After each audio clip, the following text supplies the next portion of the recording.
This is the Construction Leading Edge podcast from ConstructionLeadingEdge.com and ConstructionBusinessAccelerator.com. My name is Todd DeWalt, and it's my job to help construction business owners eliminate chaos and maximize revenue. I've got an interview for you today with Kassidy Hazelton, and here's what you're going to get out of this interview. You're going to find out what's going on behind the scenes in the skilled labor shortage that nobody is talking about. You'll also learn how to develop confidence. You're going to learn what it means to own your weaknesses and why you want to do that. It's a little counterintuitive, but Kassidy's going to talk about that. We also talk about how we need to talk differently about the construction industry, and then you'll learn what Kassidy's company is doing to solve the labor shortage problem in a really unique way. It's pretty brilliant, actually. You'll also get some key learnings that she's taken away from running a tech company in the construction industry, and then you're going to get some great advice from Kassidy for women leaders. Great interview. You're really going to get a lot out of this. A couple of resources I want to get in your hands. First of all, one of the most common things I hear from construction business owners, and I've talked to hundreds of construction business owners who I've coached and interviewed and as part of my program at live events, and one of the most common challenges is this. They tell me, I don't have anybody to talk to. The only people who understand what I'm dealing with are the competition, and I can't talk to them. I can't talk to my employees. I can't talk to my spouse. I don't have anybody to talk to. I feel like I'm alone. They wonder things like, am I the only one struggling with this? Am I the only one struggling with cash flow issues or struggling to generate new leads or struggling to hire people? I don't know what to do.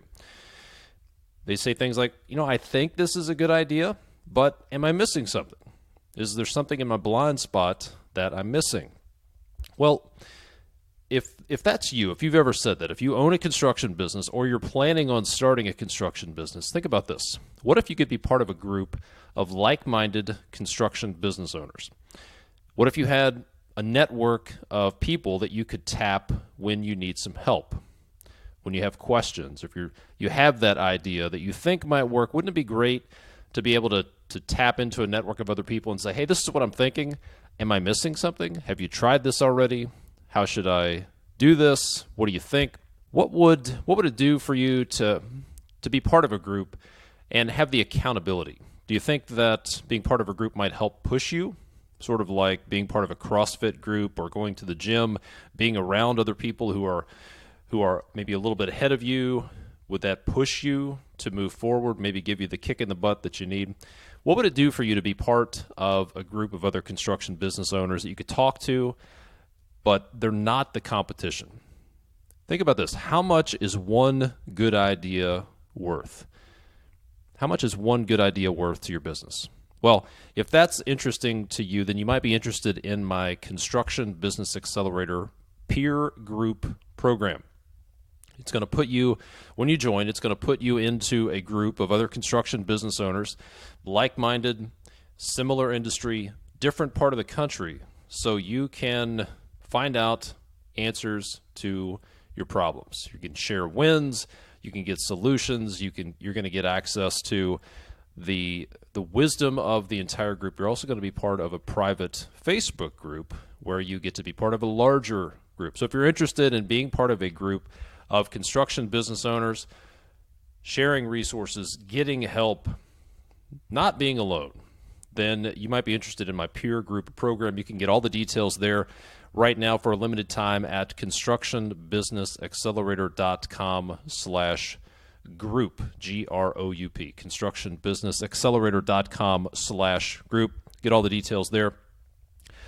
If you want to take that to the next level, if you want to take your relationship building with other construction business owners and be more involved with construction business owners, then the best thing I could do for you is get you to one of my live events called The Advance. And the next Advance is coming up really soon, January 20th in Vegas, just before the International Builders Show. But I may be having more events in the future. So if you're listening to this after January 20th, 2020, or whenever you're listening to this, go to constructionbusinessaccelerator.com/advance. Find out what's in it for you to join. You'll hear from other construction business owners about their experience at the Advance and why they keep coming back. So go to constructionbusinessaccelerator.com/advance. Get all the details. Grab a spot if they're still available. And again, these events are the best thing I can do for you. Bring your whole team. Come with yourself. Bring your spouse. It is a great way to get away from your business so you can get ahead with your business. The other thing I want to tell you about is one of the most common issues that construction businesses have, whether you're a business owner, project manager, superintendent, foreman. If you lead a team, you know that keeping track of information on a job is extremely complicated, especially if you have multiple projects, multiple crews. As I repeatedly say, your job as a leader is to be a broker of information. You need to get the right information to the right people at the right time, at the right level of detail, and have a way to search and organize that communication. Because if there's ever a dispute, you and I know that the person with the best documentation typically wins that dispute, whether it's with a customer or a subcontractor, your boss, whoever it might be. It is in your best interest to have a searchable, organized history of all your communications to deal with the he said, she said issue. So I want to talk to you about Field Chat. It is the ultimate text messaging platform for construction sites. That's what it specializes in. It doesn't have a lot of stuff you don't need. If you're looking for a way to track your communication on your job sites and that's all you want, Field Chat is going to do that for you. It alleviates what I call the Bermuda Triangle of information between the field, the office, and the client. This place where information just disappears. I don't know. I thought I told you. I thought you told me. I thought I sent that to you.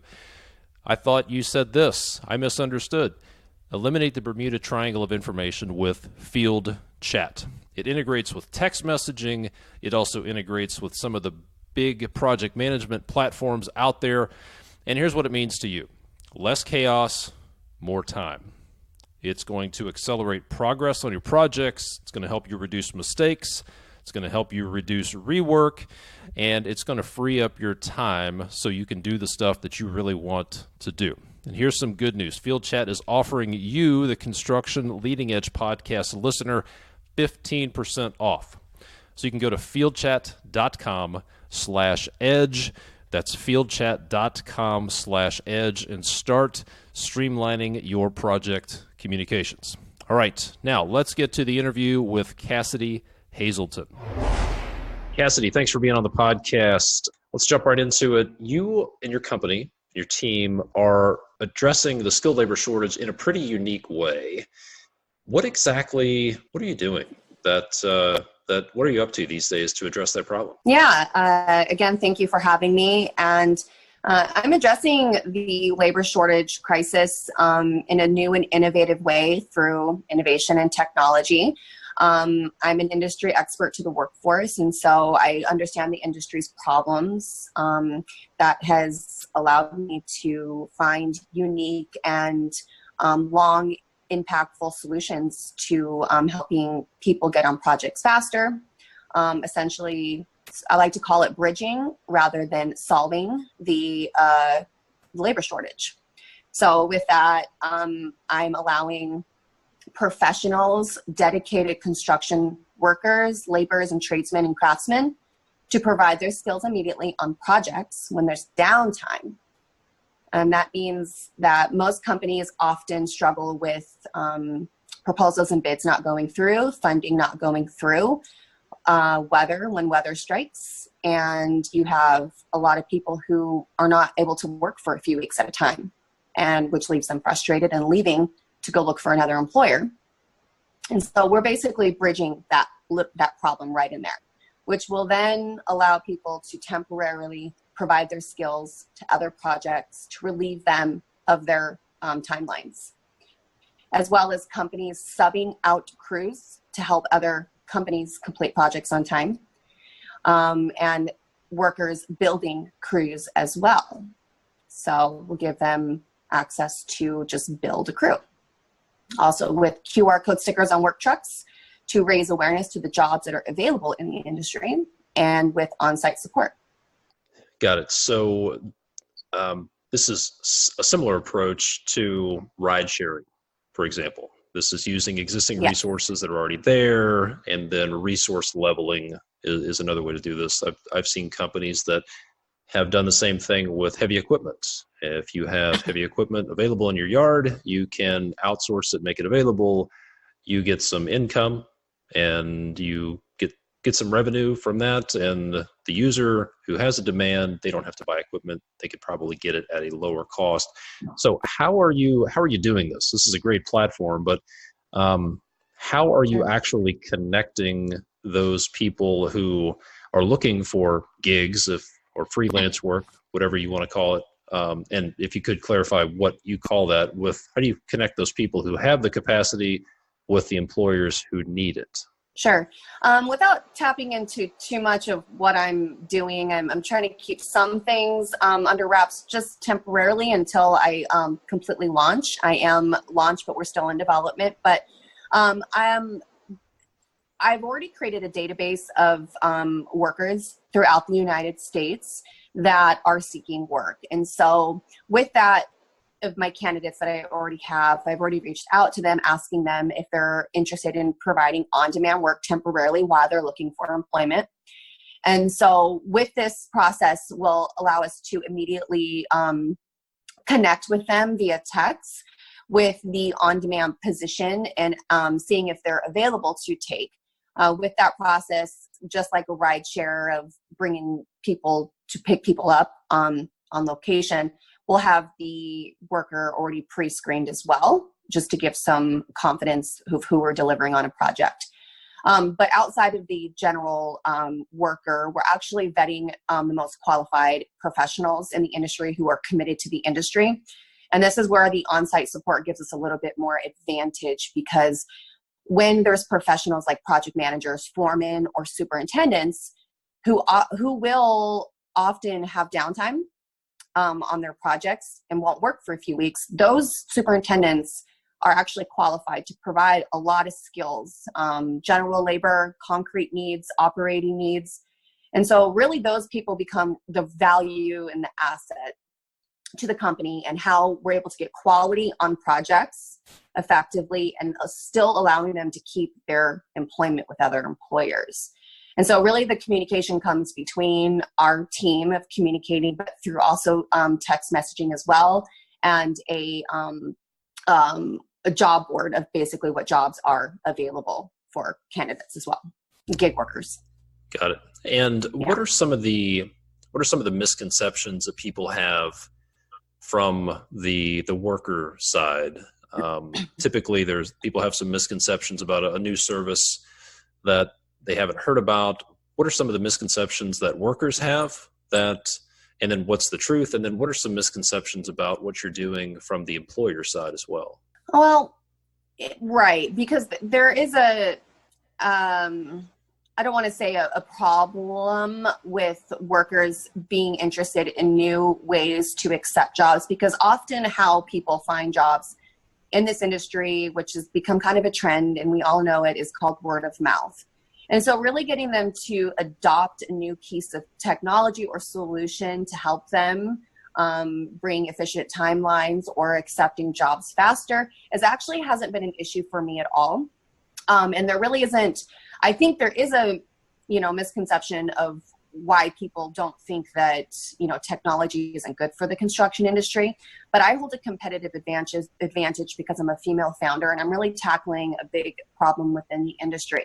So when it comes to posting jobs and getting candidates to consider the job, they're really gung-ho for it. I will say that on the employer end, I feel, to be perfectly frank and honest about employers and HRs, I feel that they are a little burnt out, is probably the way to put it, of all of these solutions between staffing, and it's very expensive. Just the expenditures for staffing is significant. It's like $126 million, just back in I think it was 2018.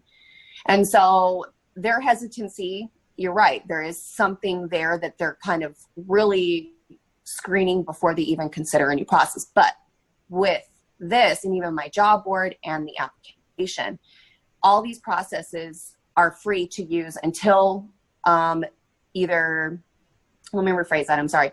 The job posting of the shift is completely free until the worker completes the project. So we're not essentially charging the employer until that worker completed that project or the commitment, and once we confirm the hours. So we're actually relieving them of paying them right up front.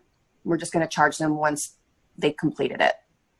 So there is misconception, but I'm feeling confident so far that I've captured the audience and gaining their trust moving forward. Yeah, it makes a lot of sense because there's a huge demand in some parts of the country and at certain times of the year, and there are people available. So instead of trying to get more people in, let's try to use the people we have more effectively. So do some people, do employers look at gig workers as like temp workers? Is that a misconception that you run into? Are they reluctant because of that? Well, and that is a really great point. I haven't really thought too much about that, but temp workers, yes, they do kind of have this stereotype of not performing quality, and they're really there for a paycheck. And so if we kind of look at the way that day labor offices do it, for example, yes, it's just about getting a body on a project, and really there's a lot of problems with it. But if we look at the success of what gigs and shifts can provide in our growing economy, and how innovation is kind of on the forefronts of bringing solutions to each individual industry, not just construction, even the transportation industry. In the gig economic world that we live in right now, we're only going to see success with people taking short-term shifts to make extra money, just due to how increasingly everything is starting to cost. People have to look for extra shifts. Like, that's just where we're at this point. And so I don't think if we stay away from the temp worker concept, I think that we'll be great with still using that shift and gig like Uber does, and how successful that was. Yeah. One of the things I hear from a lot of my clients who are looking for employees is I hear things like, well, if somebody's unemployed, then there's probably a reason. Or if somebody's any good, they're already employed. So with what you're building, you're having access to people who are employed, maybe underemployed for a short time, but they are employed. So that makes a lot of sense. So big difference between the day laborer, temp worker, and what you're talking about. Very interesting. Yeah. And if people want to find out more about the job board or get involved, where should they go? Sure. So as I mentioned before, we are turning into a high-tech company. And so currently I do have 2 entities, just so that we make that clear. I currently have a job board that is similar to LinkedIn in a concept, but much easier. I'm just throwing an example out there so people understand. But my first entity is called pebblebam.com, with like the Flintstones. So PEBBLEBAM.com. And the second entity to the now high-tech company and application, the domain is, and the handler is Hire Hard Hats. So Hire Hard Hats. And you can find that on LinkedIn and, of course, Twitter and Facebook as well. So, yeah. Got it. So you're in a unique position. You're a 4th-generation construction pro. And one of the things we talked about before we hit record was bridging the generational gap. So for folks who are struggling to communicate with people in different generations, and this is something that's been going on since the beginning of time, the difference between baby boomers and millennials is not much different from the baby boomers and hippies and whatever else. You go back hundreds and hundreds of years. This is never going to go away. But what are some keys that you found for communicating effectively with people in the, say, the baby boomer generation? Sure.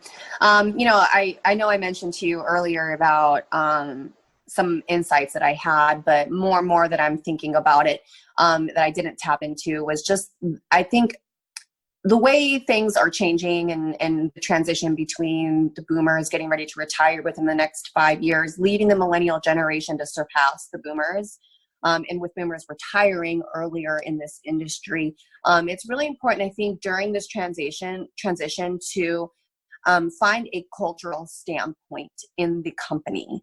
And so I think that now companies, I mean, I don't want to use Facebook as an example, but just if you just think of how people have created these cultures in companies of how more people are aware of not being so high strung in certain companies, and people meditate at jobs now.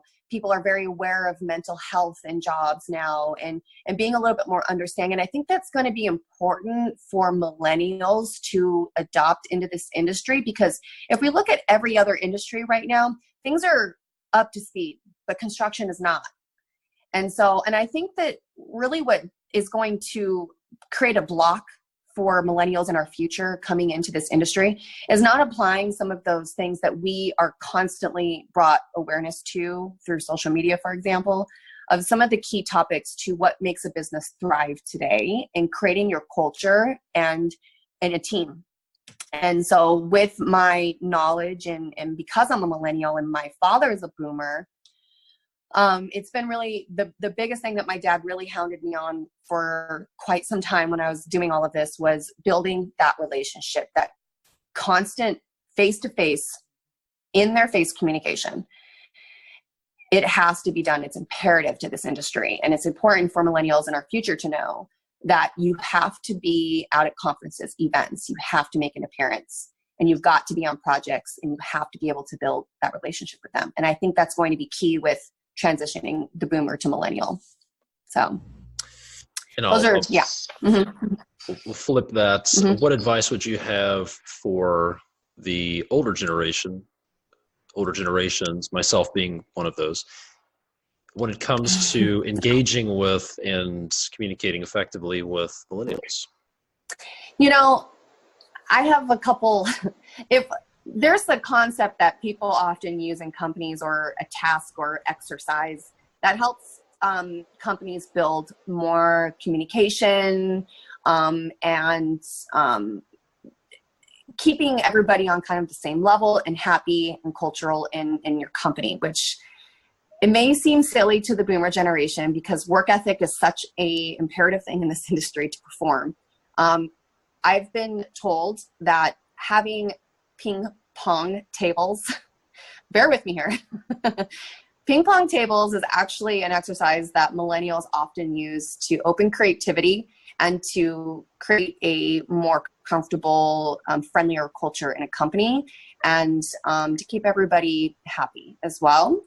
But building relationships between other generations as well. So that's just something I'm throwing out because, you know, hey, you never know. It may help a company. I don't know if that's something that's going to happen in a trend, but. Any other advice for communicating with, or, well, let's talk about this. What are some of the most annoying misconceptions about millennials that you hear consistently? Well, of course, that we're entitled, and that we need recognition, and that we need technology, and that we just kind of get a bad rap for everything, I feel like. But I just think that it's just what's happened over the years. But I just think that the conception of being entitled to whatever it may be, and it's highly responsible for the social media and being able to announce anything that we're doing, which gives us a greatness to what we're doing for society. And so I think people start to feel good about that and start to feel a little entitled to what they're doing. Now, as far as this, we need trophies for everything. I've only received one award this year, by the way. I'm kidding. But I think that we need to look back on who's actually delivering the trophies. And that's often the parents who are boomers. And so they need to kind of reflect back on, how this possible problem started. And we need to potentially look at the parents who gave us this entitlements as well. So, got it. You had mentioned something about, in the context of the skilled labor shortage, that it's important to look at what's going on behind the scenes. And sometimes there are things going on behind the scenes of a problem that aren't being addressed. What are some of those things, in your opinion, that are going on behind the scenes with the skilled labor shortage that people need to be talking about more? Well, I will say this is a big one. A lot of laborers are going to be having an issue now with CBD. That is a very important thing that employers need to get caught up on. Obviously, you cannot have any type of, intoxication or drug use when you're on a project.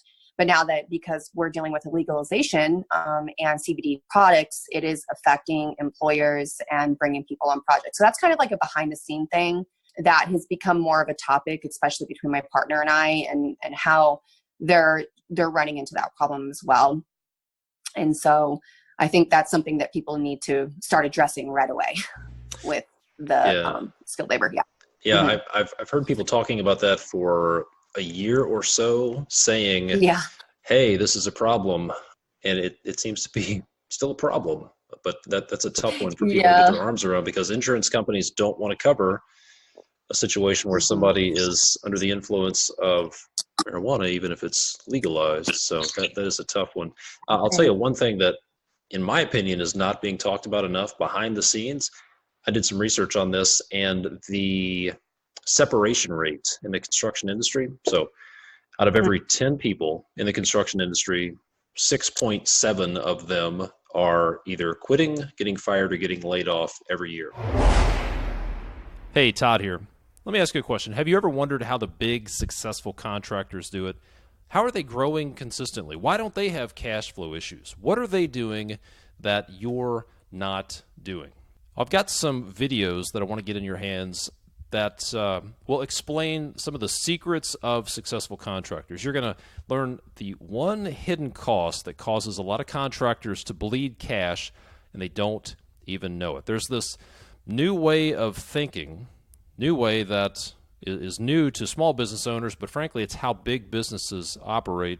It's going to help you drive revenue, deliver your projects on time, and ultimately grow your business. You're going to find out what most big contractors do to succeed that very few small to medium-sized businesses do. You'll also learn why some of the biggest problems you're facing may not be your problems at all. And then you're going to learn the underlying problems that are causing your cash flow issues, and you're going to pick up a few strategies that are so obvious that you're going to kick yourself for not doing them already. So if you're interested in that, get your free video series, The Secrets of Successful Contractors. You can get that at constructionleadingedge.com/secrets.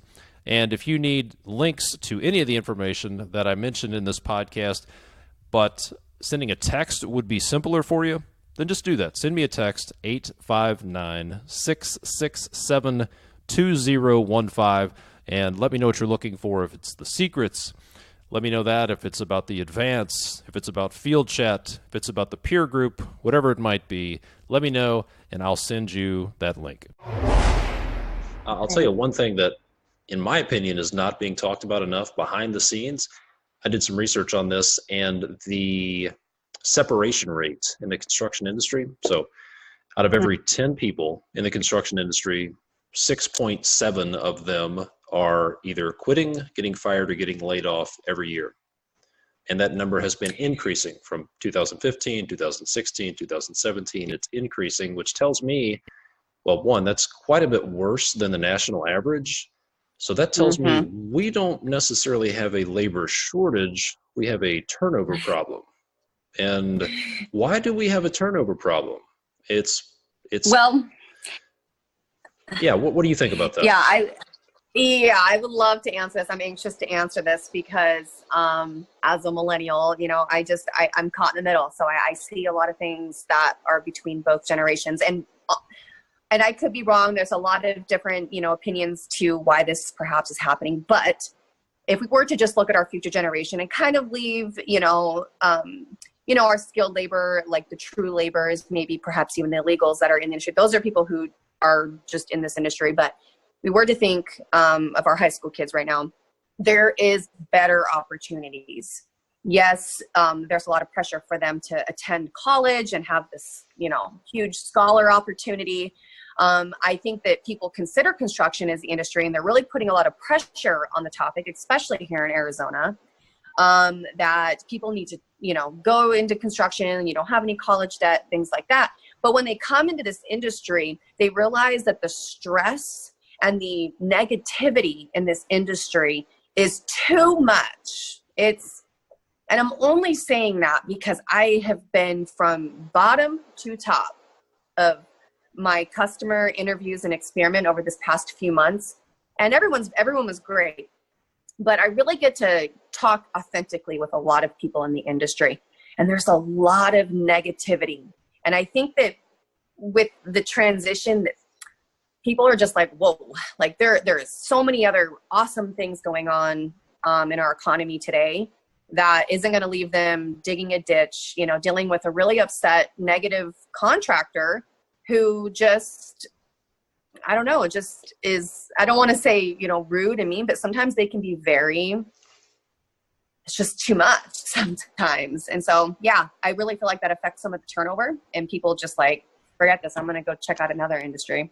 Yeah. And actually, I saw a statistic that I think it was 40% of construction workers under the age of 25 voluntarily leave their job in the first year. And maybe that's every year. So negativity, let's dig into that a little bit. What does that negativity look like? What is the negativity that is driving away first-time construction employees from their first construction employer? What do you think that is? What are some examples? Right. Well, treading lightly on this topic. No, don't. We're not. It's okay to step on toes. It's okay. Some of the stuff needs to be hit on. Yeah, no, I get it, and I am quite a bold gal. So, but I will say to that, as you know, this is a very demanding industry. The demand is high. There's timelines. There's funding. There's hiring. You got HR who has to stay on schedule. You have project managers staying on schedule. So there's this constant pressure.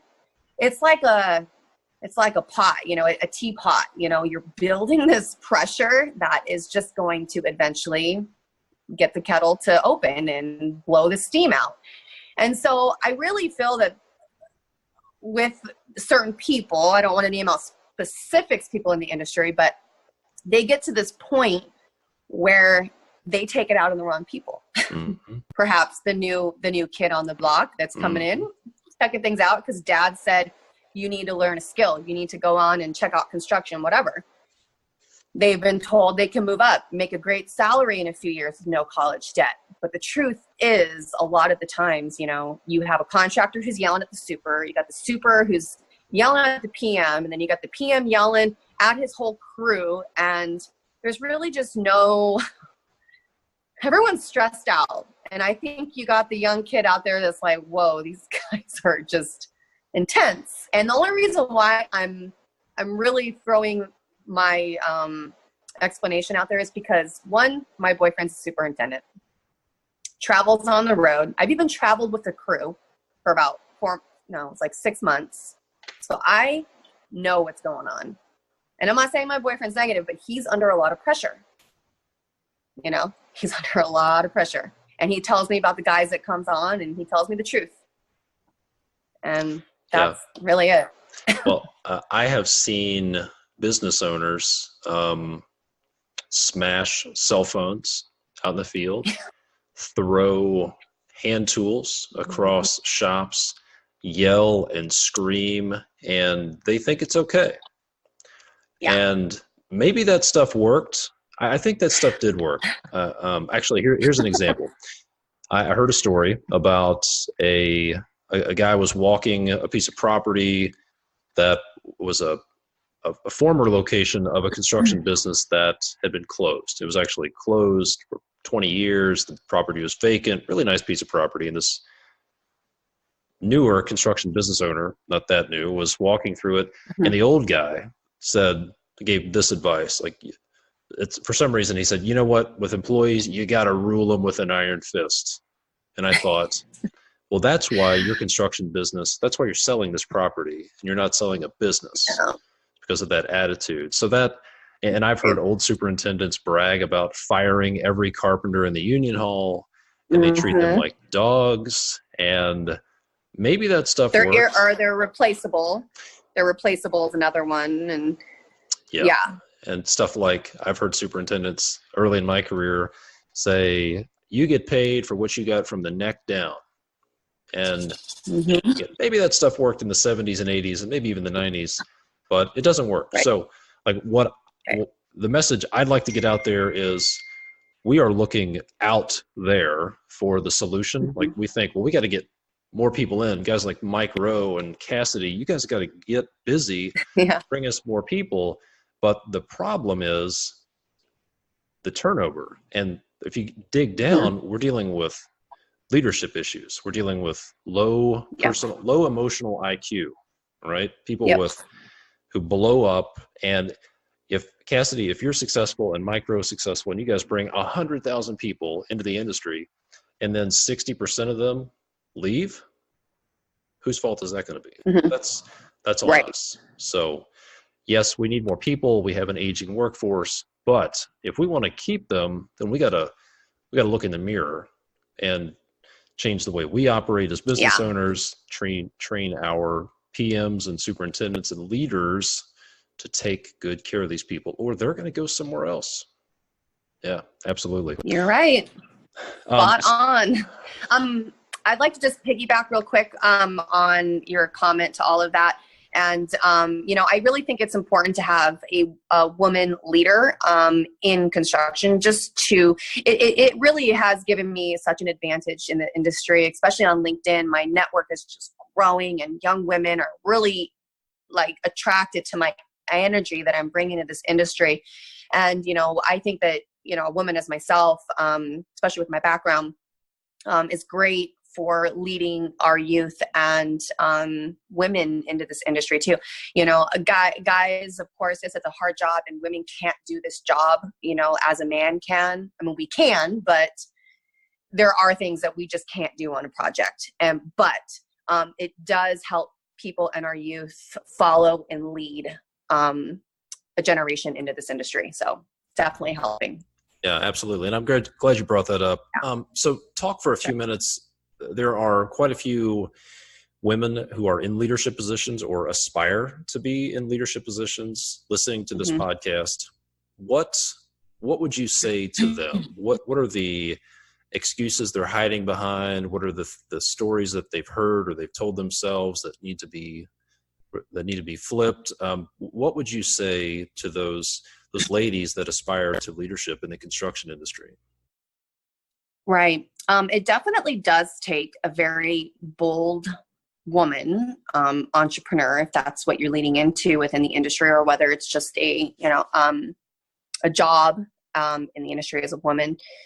I will say that there are some things that you do need to keep in mind, whether you're going to be a leader or just work in the industry, is that you do have to accept that you are working around a bunch of men.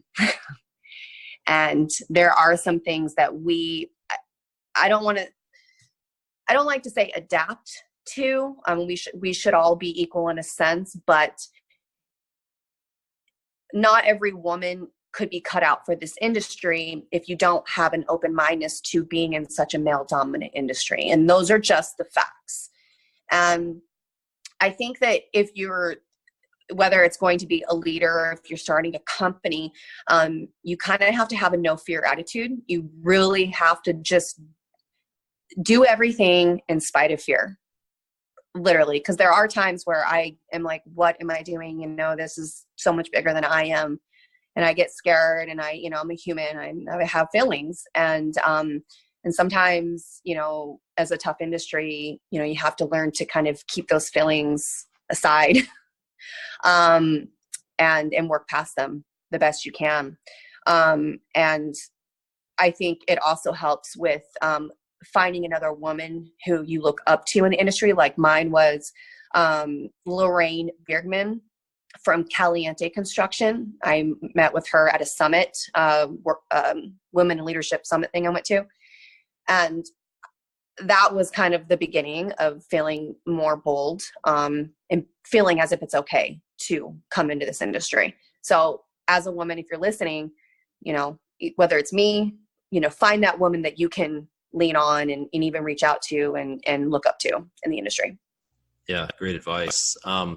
Yeah. I've worked with several female entrepreneurs and leaders, and a consistent theme from them is they'd like to have more confidence, or they feel like they need to have more confidence. What would you say to someone who says, I just need more confidence?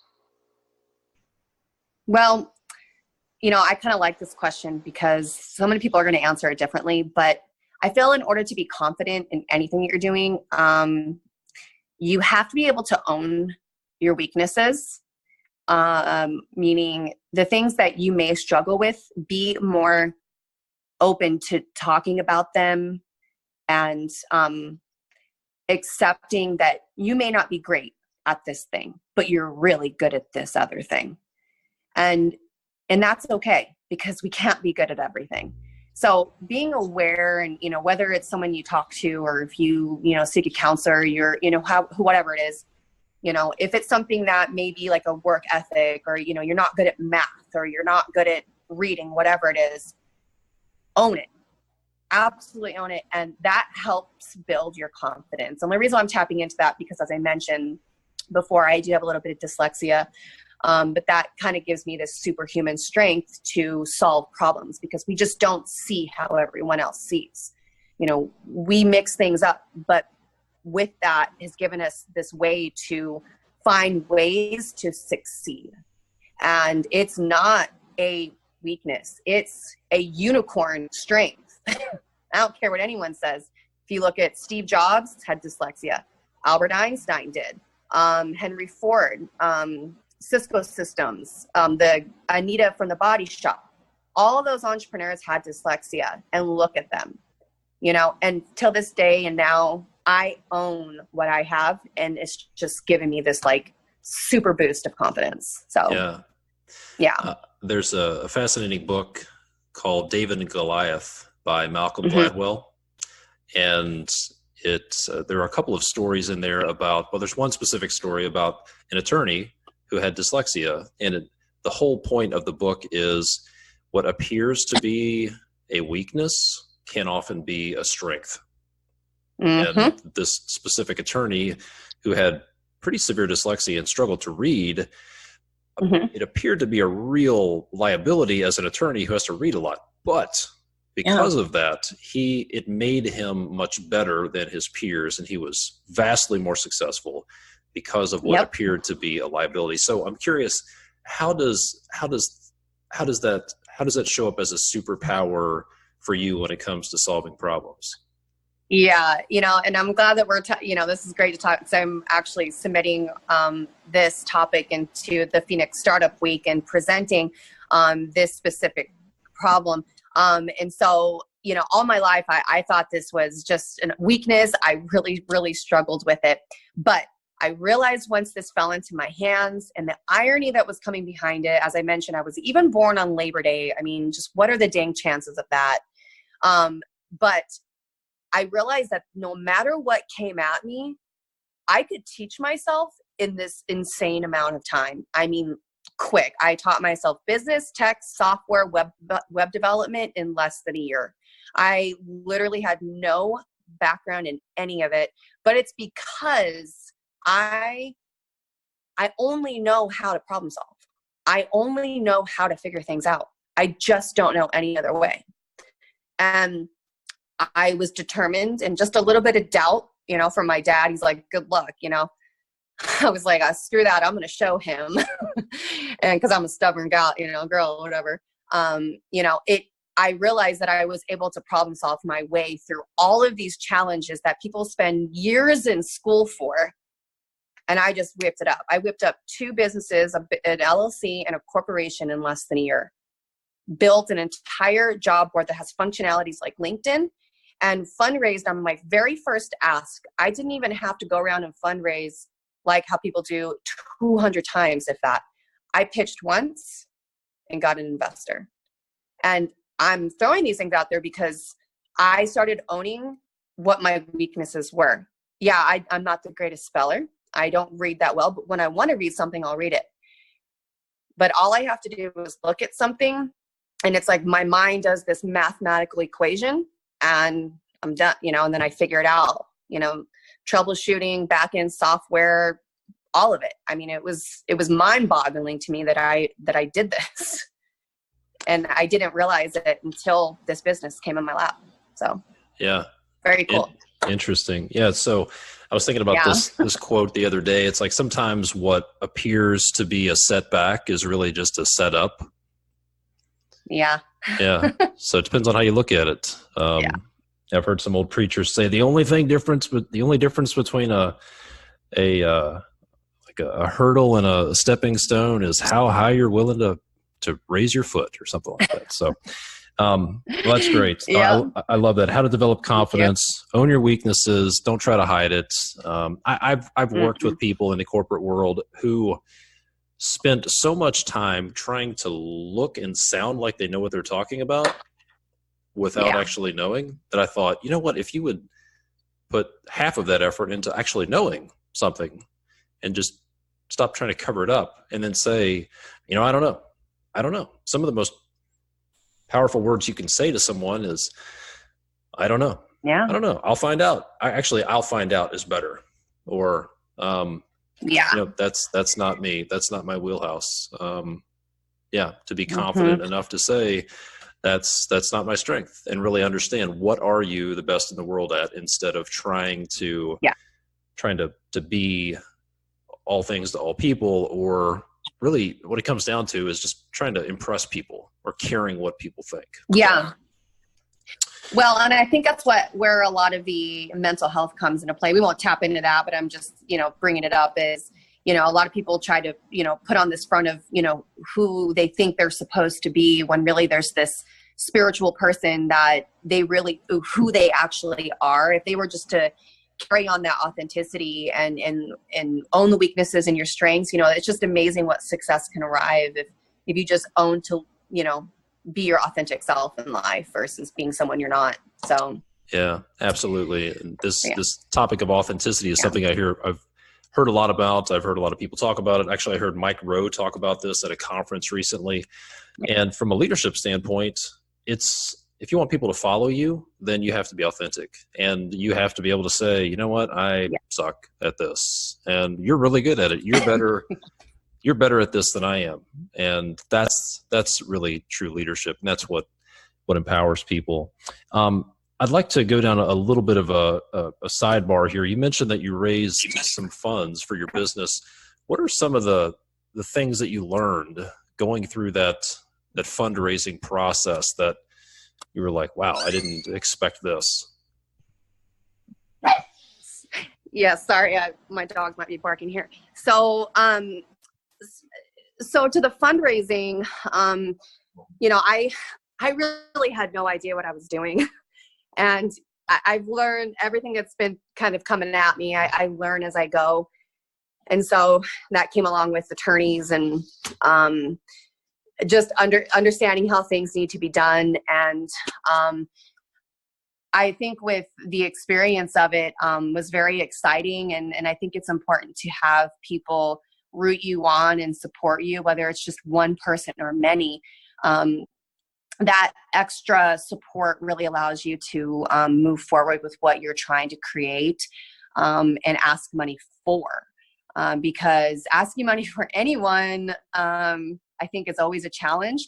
But making sure that you convey your message and your product to where it will show that it's scalable and profitable so that you're able to sell and exit your company to an investor. And some of the challenges, I think, well, I really didn't have any challenges yet because, I got an investor on my first ask, and I really haven't faced any yet, besides asking for more money. So, asking for more money while you're in your pre-seed round is frustrating. You have to do a lot of side hustles to keep everything moving forward, and a lot of competitions you have to enter. Competitions I highly suggest because that's pre-seed free money. It's grant money. And I'm currently in a competition right now, Venture Devils at ASU SkySong for Innovation and Entrepreneurship. So I will be pitching on the 6th for that to get some hopeful money. And the Venture Madness by the Arizona Commerce Authority by Invest Southwest, which is a $60,000 seed opportunity as well. So yeah, it's kind of the fundraising games. It's wild. Yeah. So let's talk about startups. There are a lot of people listening to this. A lot of people contact me thinking about starting a business. What is your number one piece of advice for someone who is planning to or thinking about starting a business? Oh man, you better be ready.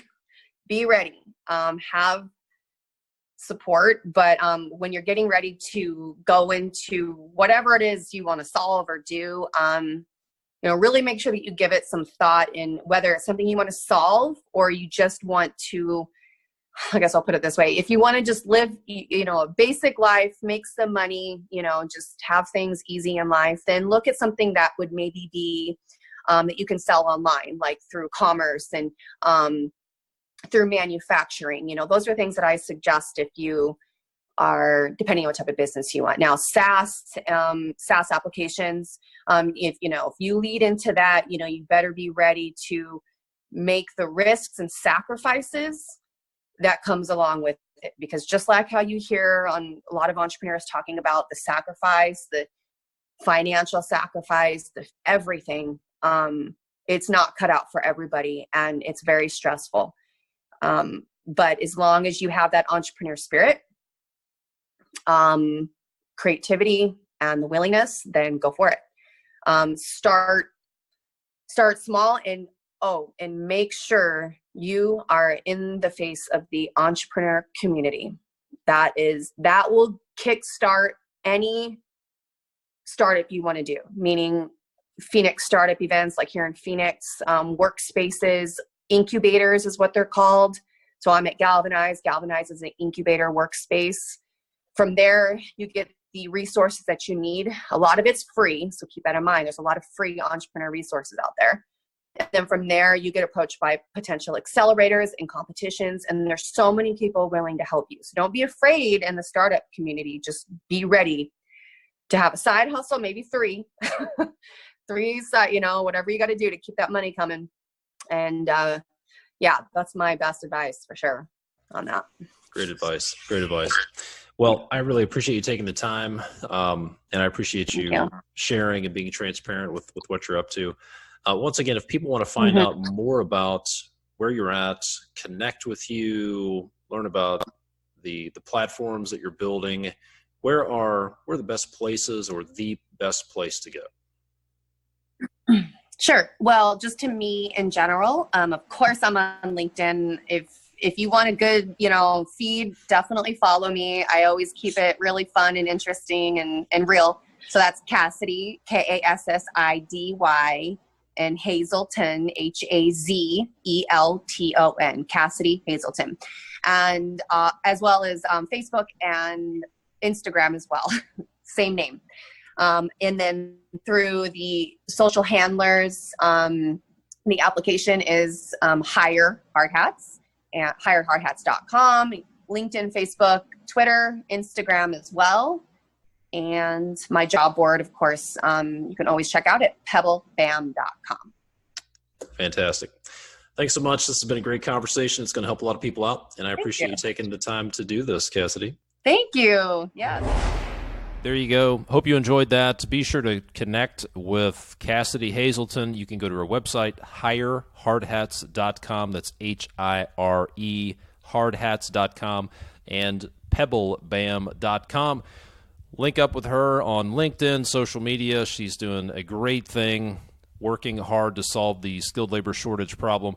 Also, don't forget to go to fieldchat.com, get your 15% off, and start organizing your project communications at fieldchat.com/edge. If you want to be part of a peer group of other construction business owners like you, if you're just starting a business, if you're in the first year of the business, I can't imagine a better thing you can do than join a group of other people, okay? And if you're 5 years into your business, 10 years into your business, wherever you're at, being part of a community, being part of a peer group, having access to shared resources and accountability is absolutely huge. You were never intended to do this alone. There are resources and there's help available. So join a peer group at constructionbusinessaccelerator.com/group. Come spend some time with me and a bunch of other construction business owners live at an Advance live event. If you're going to be in Vegas, January 20th is the next Advance. Grab your seat while it's still available. Go to constructionbusinessaccelerator.com/advance.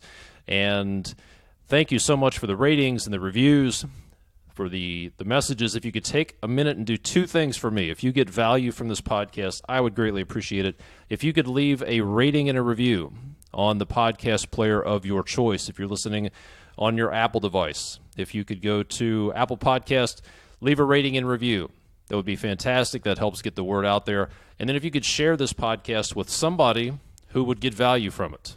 Maybe they're early on in their business, starting out their business. Maybe they're planning on starting a business. Maybe they're just really passionate about construction and leadership, and they would love to have access to a resource like this. If you could share it with them, that would be fantastic. And as always, thank you so much for listening. I will see you next time.